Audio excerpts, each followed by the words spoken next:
Hey everybody, it's Tripl-L. Now let's talk Darling in the Franxx. Episode 19. Okay, so this was the flashback episode, and we got a few answers. But you know, like I sit at the end of the episode and I'm wondering, like, how many answers did we actually end up getting? Because we're really still in the dark for a lot of things. Right off the top of my head, what answer did we get? We got to see the formation of Ape. We got to see how the world ended up in the state it was. We got an understanding of how apes like extending life. We understand what are the differences between the humans that are left over and the children. But there's still a few things that I don't think were fully answered here, right? Like, we got to see how Dr. Franxx met the Klaxosaur princess, but we still have no real idea about the Klaxosaurs aside from the fact that they could be an ancient civilization tied to magma energy. We still don't really know what the yellow blood cells are. Like, we could assume they're derived from magma energy, but then you go back and magma energy in the immortality serum is something that ceased or stopped the reproductive organs. And for that one, you could say it was either like evolution, but I think it was more the magma serum. The magma serum is what cut out reproductive functionalities, because that seems to be what one of the main drama points for the episode was. Just taking the drug would remove that possibility from you. And then we also got to find out about the Franxx, but even then, since the Franxx are powered by magma energy, like, this whole thing is just now bringing into like, why exactly does magma energy play around with human reproductive organs? Why does it interact with it in such a way? Like, I think we also got like the X chromosome was found within, I think, the Klaxosaur or something. It's all interesting stuff, but I feel like all the critical questions that I really wanted to know like aren't really answered here. But still, it's nice that we got some, and I think what this episode was trying to go more for was just to tell the story of Dr. Franxx himself, and like, obviously that's what it is, but it was more of just telling the feelings of the story instead of a lot of cool facts. And we just got the facts sprinkled in. I think, yeah, it was more focused on emotion than it was telling us answers, but in terms of a compromise, I think this was really good. If there were any burning questions that I still had, it's really about, I don't really care about Dr. Franxx's obsession with the Klaxosaur princess. I am more interested in the yellow blood cell thing. I wonder exactly how they developed that.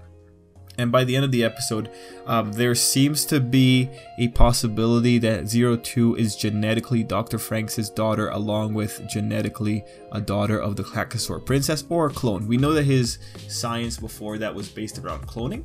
So, you know, a lot of cool answers. When I look at the episode, there's other things I still ask, like, you know, why does Ape actually hate the children's reproducing? It seems like if the children reproduce, they have more parasites, that they don't have to just rely on test tube babies. But you know, maybe Ape can tell us that some other time. It's odd. It's just odd.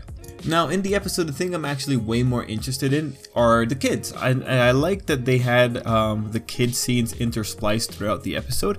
I thought that was it was an okay way of like breaking up the episode flow, but I am ultimately very grateful for it because it gives us something really interesting to talk about. So in the previous episode, I was saying that I don't think these kids are going to rebel, and ultimately that's what we got. But I really enjoy this because this is like the perspective of a caged bird. I really like what they're doing with the kids in this way because I kind of like that they've committed to it. So what I'm trying to say is, let's see, how can I make this an analogy? The kids can't rebel because they don't really have a concept of rebelling. Like, they are still overly attached to Papa and the rest. I think in their perception, they can't see a life of surviving without Papa, or at the very least, they still feel indebted to them. And like, this is like perfectly manifested with Zorome, who, like, while he has been making strides in previous episodes, just kind of totally cracks down here and breaks down and just wants to understand things. And so we call back to that Zorome from the first couple of episodes.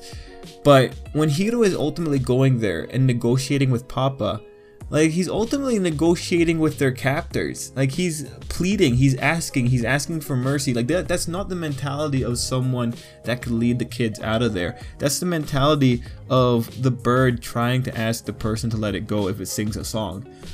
And it's a different power dynamic than Hiro just flat out planning a escape from the plantation that they are in. They are still very much playing in Papa's hands. Papa still has all the cards in his hands. Hiro's he has the illusion of freedom. And when I think about examples that we can like really talk to, like just kind of demonstrate this more, it's like the elephants in the circus. So there's like a very famous story about how people train elephants in the circus. From when elephants are children, they tie ropes onto their necks or their legs or something like that, and then as children the elephants would try to get away, but the rope restrains them. They keep doing this time over time, and by the time that the elephants are adults, the elephants still have ropes tied to their necks, but the elephants don't try to move because they've already become used to being tied up. They know that they cannot get away from the rope. The elephants don't have a concept of their own strength. I think this is what it's like, a similar process going on with the kids. The kids don't understand how valuable they are, but because they've been raised in this environment, they don't have the proper concept of we can escape. That concept isn't written into their heads. They still think that Papa is overall this omnipotent force that they can't really act against. They still think that Papa is their benefactor. They still think that because of Papa they are allowed to life and that they are allowed to have a glorious life. When like the reality is like there are some truths in that, but it's still largely a falsehood. So I like that they've committed to that, because ultimately Hiro making that plea just shows how much of a captive animal they are. And if I was Papa, I would be laughing behind my head, because I'm like, you guys are all gonna die. Like, whatever. I have no problem making that deal with you, because it'll be over. Now, mind you, there is a spanner in the works here. Dr. Franxx, the man that chose not to go the way of the Ape Council, the man that chose to augment his life with artificial materials, the man who has a perspective of rebellion. If there is someone that can light the fire in the kids, it's him. If there's someone that can put them on a different path, it's him, because he comes in with a different set of concepts that the kids just fundamentally do not have.